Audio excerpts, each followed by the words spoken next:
That is the AMG Hammer, the nickname that became synonymous with the E Class Sized AMG ever since the W124 Original Series.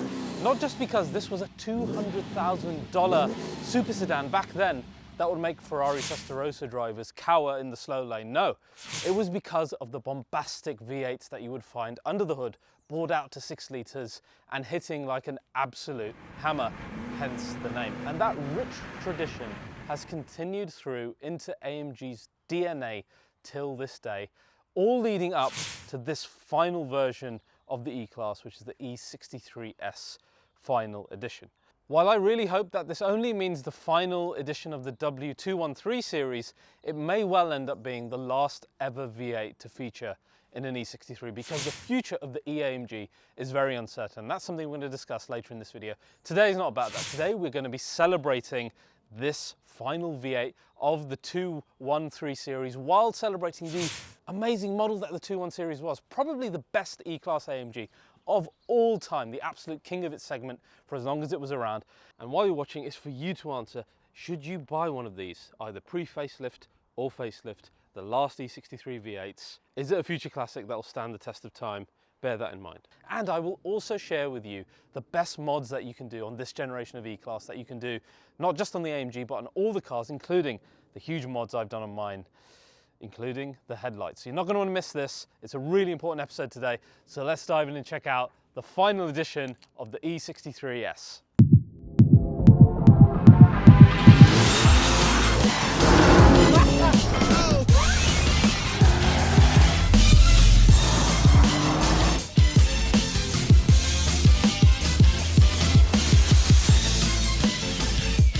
Today's episode of RBR is sponsored by our longtime sponsor, Manscaped, that company that cares for your balls. But like I showed you last time, they're just not keen about keeping you nice and sleek down below. They've also started a whole new line for men to have a nice sharp look up here as well. And the first product was the amazing Beard Hedger, an awesome electric shaver with 20 different lengths, so easily adjustable. Skin safe, titanium blade and waterproof. I found it to be fantastic. But today they've got an all new product as a complement to the Beard Hedger. It's called the Handyman, and it's this little electric shaver that is there to get rid of a 2-3 day shave. What sets this shaver apart is the unique dual blade system. So we have a standard foil shaver along with a long hair leveler blade as well. It's got Manscaped's usual skin safe technology. It's waterproof as well, and it's going to give you that nice smooth finish super fast, and it'll last with 60 minutes worth of battery time. It's completely airplane friendly. It's absolutely perfect for someone like me who travels a lot, because instead of taking razors and so many other things, I can simply take these two and that's everything to do with my beard, just sorted. So easy to pack. And the other great thing that I love about these is that you only need a USB-C to charge them. Not another silly plug that I need to find and take with me. I can just use any USB-C that I'll have with me and I can charge these. If you want to care for your beard, these two together are an unbeatable duo. And of course, as an RBR viewer, you get a great deal off. All you need to do is go to manscaped.com, use the code RBR, and you'll get 20% off plus free international shipping. So that's manscaped.com and use the code RBR. Huge thanks, guys, for supporting one of our best sponsors. Now, back to the episode. So, my friends, it would be no exaggeration to say that this W213 series of E-Class might be the best E AMG ever. It is certainly a future classic staring us in the face. This was the first mainstream super sedan to bring in the rear-wheel drive switchable mode from all-wheel drive to wheel-wheel drive on demand, thanks to the decoupling of the front axle. This was a move that was quickly copied by rivals like the M5, and to this day still not mimicked by Audi and other rivals as well. This was a game changer. It was the only one in segment to have dynamic engine mounts, which made it so dynamic that in our Wagon version, it remained the king of the Nürburgring as the fastest performance wagon tested there for about the 7 or 8 years that this car existed, only recently dethroned by the M3 Touring. That's how good this car was. The engine is absolutely legendary. It's one of the best V8s ever made. It's found its way into every single AMG of any note in recent times, and it will continue to do so in the future. It's that 4-litre twin turbo, twin scroll V8, which in this produces 612 brake horsepower, 850 Newton meters, and a 0 to 60 of around about 3.4 seconds, and it sounds the absolute dog's nads. And I really think this is an engine that's going to be hugely relevant going into the future, because the Euro 7 version of AMG's V8 is heavily based upon this. That's going to last for at least another decade. So this is peak engine technology by AMG, for them to be able to trust it going into the future as well, which is great for us. Then the other area that the E63 spanks its rivals is its gearbox, because where they are using the slow torque converters that we all hate, pretending to be DCTs, this has actually got a 9-speed MCT speed shift with a wet start off multi-plate clutch, which means it's just super fast with shifting, and it's not, you know, pretending to be a DCT. So that's fantastic. Then we have, of course, the 4MATIC Plus system, all-wheel drive that I already mentioned, which can decouple our front axle and have the drift mode, which is great. But the point of this system, and the reason why it makes the car so dynamic, is the total control over the power. So you can have 100% going to the rear even without doing that drift mode, just dynamically while you're driving. So this is great, and this is what's really held this car in good stead in terms of dynamics. Then we have the suspension. So we've got AMG's active ride control suspension in this, which is a multi-chamber air suspension based system, also with ADS Plus, so adaptive damping in here. It's a bit more comfortable in the facelift, which is nice, because the original one, the pre-facelift, was said to be a little bit harsh, but this is a car that really holds itself well, both in comfort and in sport. Again, peak pretty much, still the same type of systems being used in today's AMGs. And finally, AMG Dynamics is something they added in the facelift, which is another layer of configurability within your individual driving mode, where you can choose how dynamic the car acts. And it's a system that basically takes into account the steering, mainly the ESP and other factors, in order to make the car more or less dynamic, whether you're in comfort or in any other mode. And again, that type of configurability does not exist in the rivals. Again, holding this car, you know, in good stead going into the future. So a very impressive car still. I think the technology will remain relevant for quite some time, which is great. This is the final edition. It is technically identical to the standard facelift. It's just got a few aesthetic changes. So first of all, you've got the Magno graphite grey paintwork, which is again similar to the other final edition, which is the C63 S final edition.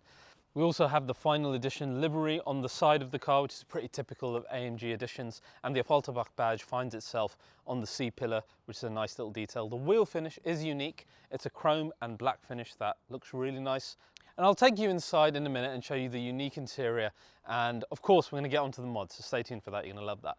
Now, despite having such a successful run of 7 or 8 years of just pretty much being the best, I still contend that it's better than the M5 competition, more comfortable, faster, you know, better steering. When the M5 CS came out, forget about it. That car, you know, absolutely insane when it comes to dynamics. And AMG gave us nothing to battle it.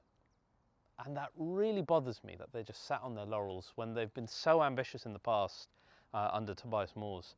That really annoyed me. I think we were due like an E63 R or E63 Performance or something just to extract more performance out of what was a fantastic car that undoubtedly could have been stripped back, made a bit harder, and given BMW a run for their money. And that never happened, and that really makes me sad. It really does. Rant over. Now, I wanted to have a quick talk with you guys about the future of E-Class. I keep telling you different things because the news is changing, and even the plans in the background seem to be changing consistently. So I've shown you the new W214 E-Class, which actually in person looks really bloody good. And we know that an E53 is coming. I initially assumed that I was going to use the 4-cylinder hybrid version of AMG's new P3 hybrid system that we saw in the C63.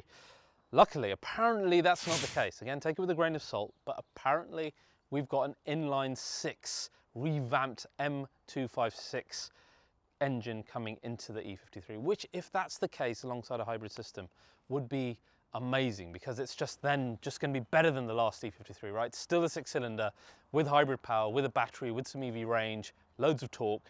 It should be a fantastic car. I think that's somewhat what it's going to look like. I'm not sure, maybe the grille will be different. I'm sure AMG's designers can do a better job than me, but it's going to look good. It's going to have huge AMG wheels, nice spoiler, big grille, etc. All the usual stuff, which is great.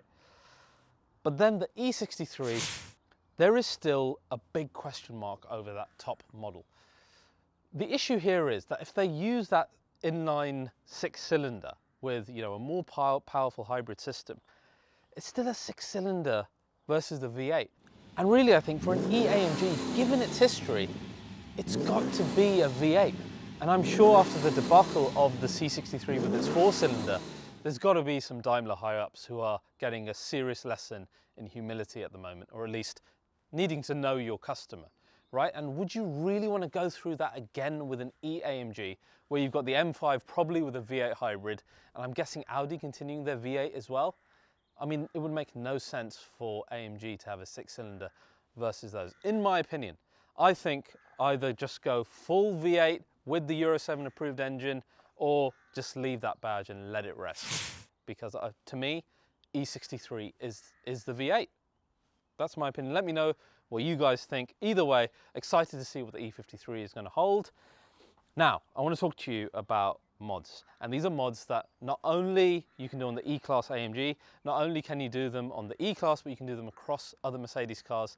The biggest problem I had with my final edition is that it came with the standard LED performance lights, which are absolute crap, especially on such an expensive car. At night, the performance just isn't that good. They're either on and off, they don't block cars, etc., etc. They're not intelligent at all. So I upgraded them into the multi-beam headlights. How did I do it? I'm going to tell you all of that now. You can do it as well. First, let's jump in. I'll show you some of the smaller mods I've done, which are still nice and significant, and then I will explain to you how to do the headlight upgrade. Okay, my friends, let's jump into the final edition. Starting from the outside. And pretty much as nice from the inside. Always love the intro logos that Mercedes AMG do in their cars. Now, this is not a new interior. This is an interior that's right at the end of its generation, but it still acquits itself really, really well. This is a good looking car. Oh, by the way, the new Mercedes MBUX systems, you can have your username logged in, so it saves all your settings. So this actually imported the stuff from my SL straight into the E-Class, which is super convenient actually. Now, the interior of the final edition, slightly unique. It's got a two-tone leather style, which is black with magma grey. But you can't really tell the magma grey apart from the black. It doesn't really work. It just looks like a black interior with yellow piping and yellow stitching, which is fine, but it's meant to be two-tone, and it's kind of not really. You've got other elements like the welcome side sills with the yellow AMG logo, which is nice, and little details like final edition 1 of 999 sitting here on the carbon as well, which is nice. And the rear trimmed exactly the same as the front. It's nice to have the Affalterbach logo here on the top of the AMG bucket seats, which are standard. It's a shame that it didn't get some other things that you would expect the top level of E to get, like ventilated seats. You can't get massage seats with these, etc., or dynamic seats. No soft closing, that kind of thing. You know, that kind of thing I think you expect in the final version, but sadly not in here. Now, this is an interior that isn't very new, is it? It's actually very, very old. It's about 7-8 years old now. We've got the new E-Class already. We've seen what that looks like with its massive screen. But this one acquits itself well. But actually the structure and the look of it, I think it's going to last quite well. We've got the lovely carbon trim, and the whole structure here is very nice, very nicely trimmed. Center console, lots of buttons. We like buttons back then. We're a bit more safety conscious. The steering wheel is the absolute latest one, but with the AMG Drive Select units and the famed AMG Drive Select icons, which are so useful on the run for changing up your settings while you're driving, be it manual or, you know, even your 360-degree camera can be activated from here. Traction control, etc. All of this available from the tap of a finger, and of course your driving modes as well. So easy to use, so easy to use. Love it. Not a huge fan of the steering wheel, but this is probably the best form that it's ever been in, with the redone spoke by AMG, copying their older spokes, so that was a good improvement. Still haven't been able to get along that much with these, but I've gotten more used to them. The paddle shifters, fantastic now. These are really good. So this is the latest steering wheel we get, but in like quite an old interior. Of course, these screens are the most customizable ones that they've ever done, more so than the newer ones, because you can change information on all three of these areas. So left, middle and right to suit your own needs. And you can only do that on a couple of areas in the newer AMG. So this is actually more configurable than the newer cars. And that I think will stand the test of time better than most other systems of this kind. So this is now an older MBUX system that's Simpler than the one that we get in the newer cars, but I still like it. It still works really well. We have track pace, etc. in here, so we'll be able to measure our drag times later. We've got all the different AMG performance screens here, giving us different readout data, which is great. And you can go full screen with these as well, which is quite cool. Now, I'm really excited to share with you the topic of mods, the mods I've done to this car. Little things, but things that are really important to me. And the person I've done them with is a company called RJ Automotive. They can service all around the world, okay? Essentially, he has a dongle system that you can plug into your car, then he can remotely code things or guide you with parts, etc., etc. RJ will be able to do all of it, and remember the code RBR because you'll be able to use that with him and get a bit of a discount. Now, the stuff that I've done, first of all, the headlight upgrade that we'll talk about in a minute, which was massive, and of course it's helped so much having the multi-beams on there, which you can do on your cars as well. And I must note for USA viewers, if you have multi-beam already on your cars, you're not getting the full functionality like we do in the UK and Europe. Yours are basically just on and off. But if you mod the coding of your headlights, which is a very easy thing to do, you'll be able to get the full functionality where it blots out cars and pedestrians and moves properly, etc. You could have the whole functionality, and it's really easy to do, so bear that in mind. Now, one of the smaller mods I did, but it's probably my favorite one, is on the drive select units here. And essentially what happens is, it's a feature that AMG had but they've never activated, is that when you change, so I go to comfort to individual, you see the ambient lighting changing to the same color as the mode. So comfort is blue, sport yellow, and sport plus and race red. And it's a nice little thing that when you're driving and you change mode, suddenly the whole ambience of the car changes. So that was a small thing I added.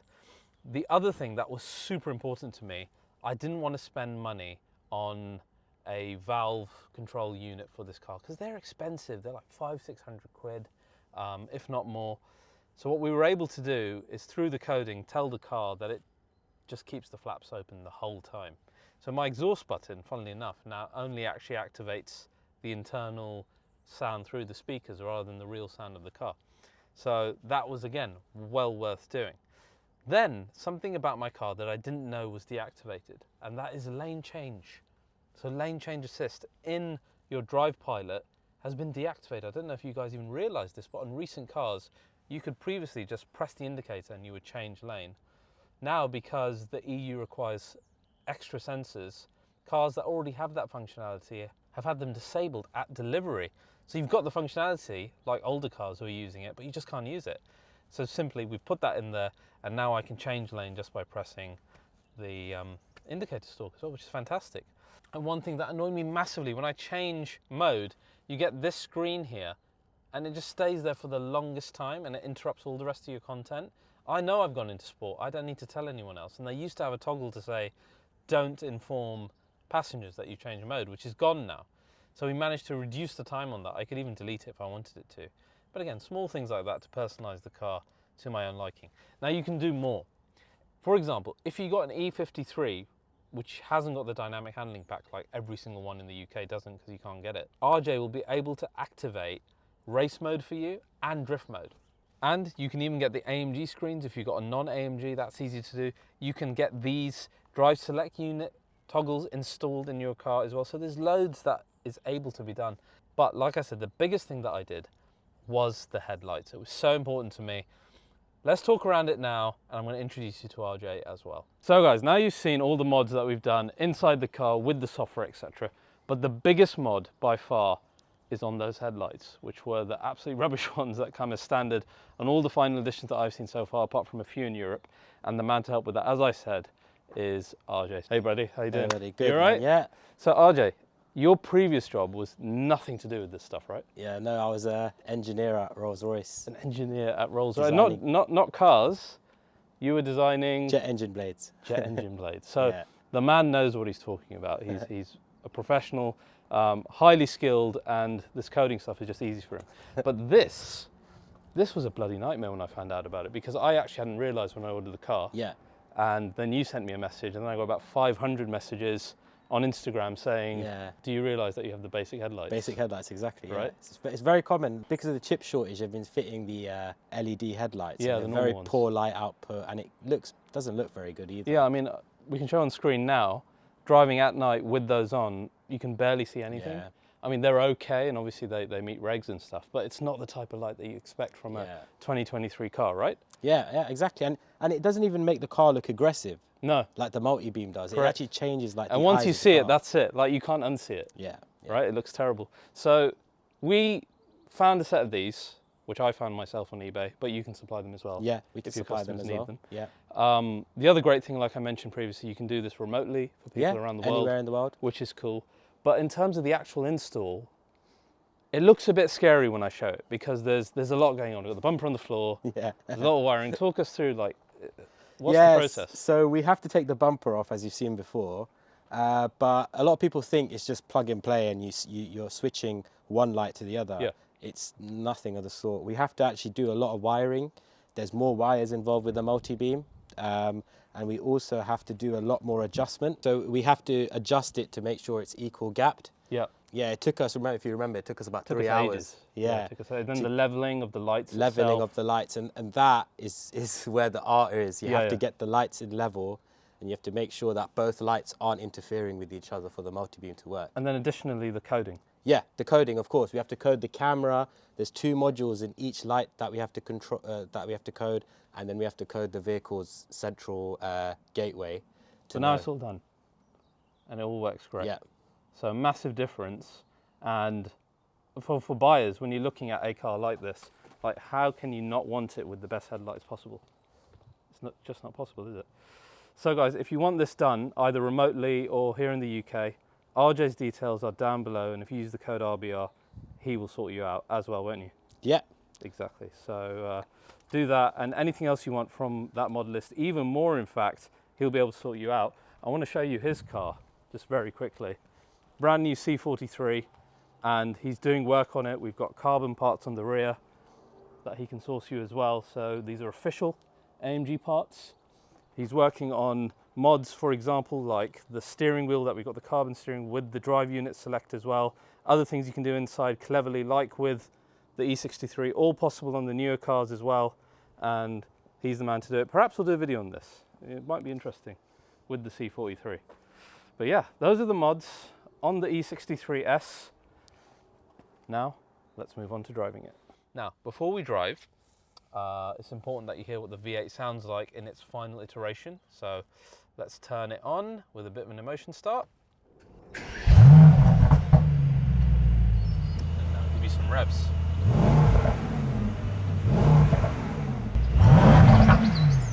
Still a fantastic sounding V8, isn't it? And it's better when you're driving, especially now that I've got the valves open the whole time. So let's go out there and let's talk about this generation of E63 S.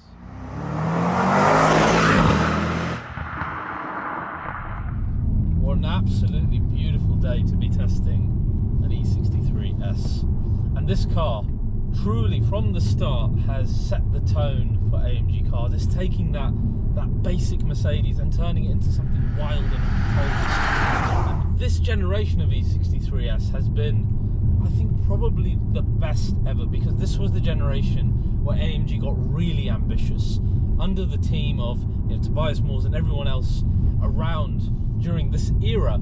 They wanted to aim for top billing on the Nürburgring. They wanted to attack Porsche, they wanted to attack BMW M, and they bloody achieved it in almost every car that they set their sights on. And this one reigned, like I said, for 7 to 8 years on the Nürburgring, which is bloody impressive. First, if we go into Sport Plus, the great thing is, of course, the engine.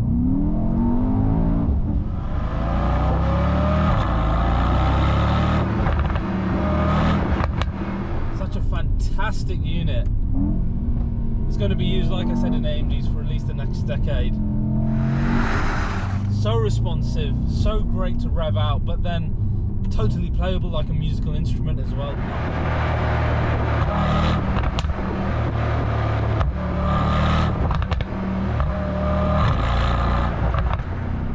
Really is the highlight of this car, which is why I just can't imagine an E63 without the V8.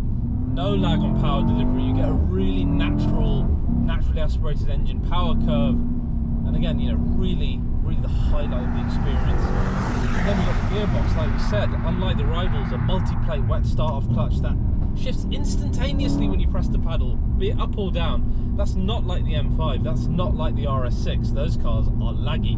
This car does not think about it, it just shifts. And it's so pleasurable when it's attached to a world-class engine. But this wasn't normal for AMGs back then, until this generation of cars. Normally we'd be saying, laggy gearbox, leave it to its own devices. But again, with the ambition that AMG had in this generation, compromise was not an option. They had to make a great experience between gearbox and engine, particularly in the facelift, honed to perfection. Pre-facelift, the great thing about that car is the sound. I'll get onto that later. The sound in this car, still enjoyable, but just not on that level. Then we come to speed and power, and boy is this car quick. Let's do a launch control and show you just how fast it is. Right guys, let's do this launch control, put the car into race start, and here we go.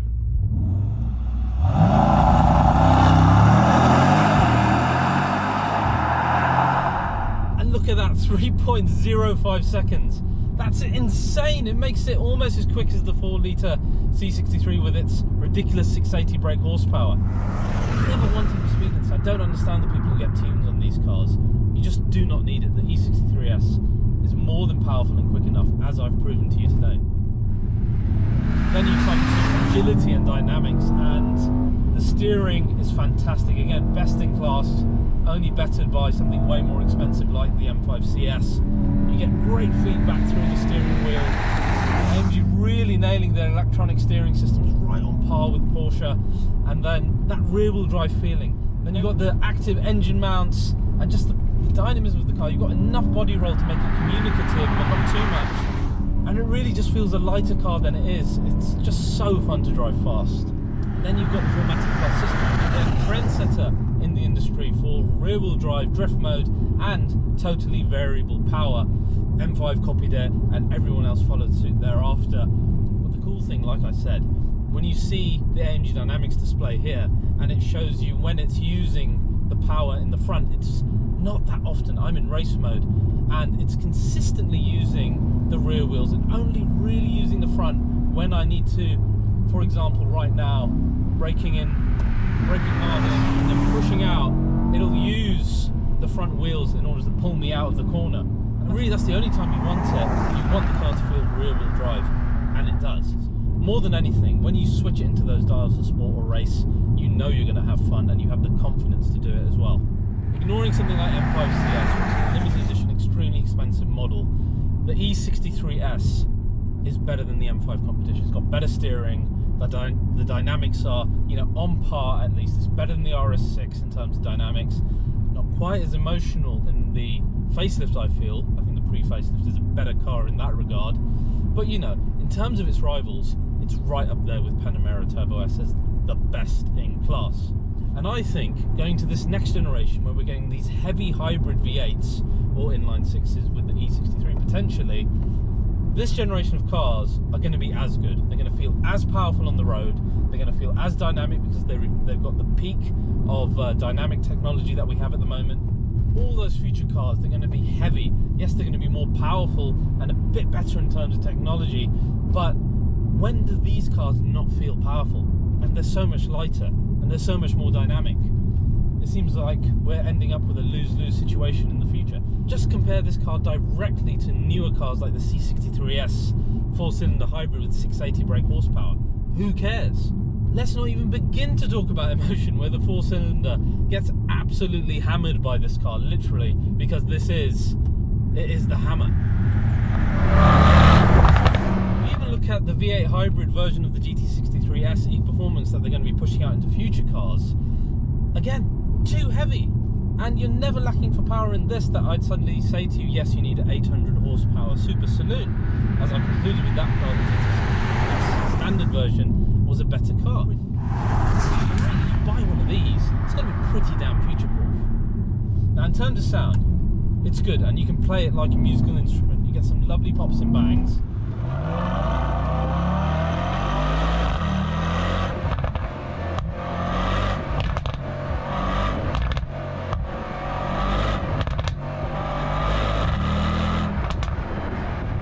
Revs just aren't there. You get the AMG augmented sound from the speakers, but you get some fantastic bangs in race mode.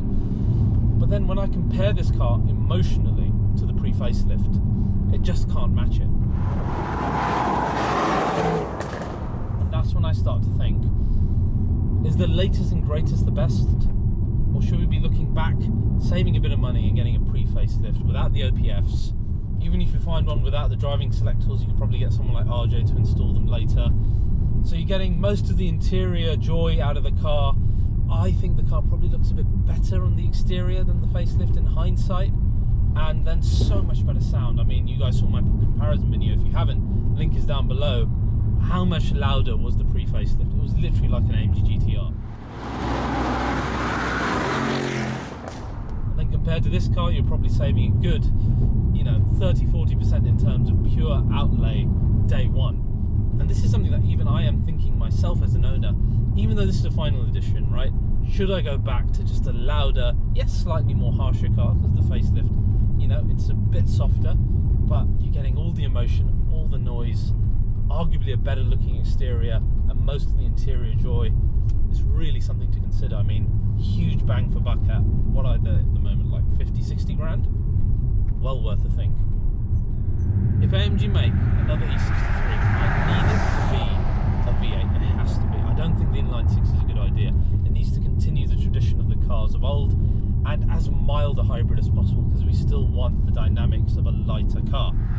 That's just my opinion. This really surprised us with an inline six engine being quite characterful, but it's not really continuing the tradition. Time will tell. Until then, I still think this car is going to be relevant 7 to 8 years from now. At some point, if I'm still doing this, then we will test that out and see if that's true. In conclusion, I love this car. It's really tough to beat as a daily. The only thing in my mind that keeps playing on my mind is that you can get an even more emotional experience out of the pre-facelift, and potentially with someone like RJ, do a load of mods to make that car as good. But as one car to do everything for you, this is hard to beat, and that's what, historically, a pure AMG was. It was all the best parts of Mercedes, plus this ruthless, brutal side of AMG, that when you switch the dial to 11, it is unhinged. And that's exactly what the E63 S is. It is the hammer, it is unhinged. And really, if there's not another one, I'm really going to miss it. So guys, I really hope you enjoyed this episode of RBR. If you enjoyed this, please do like and subscribe, and I'll see you guys next time.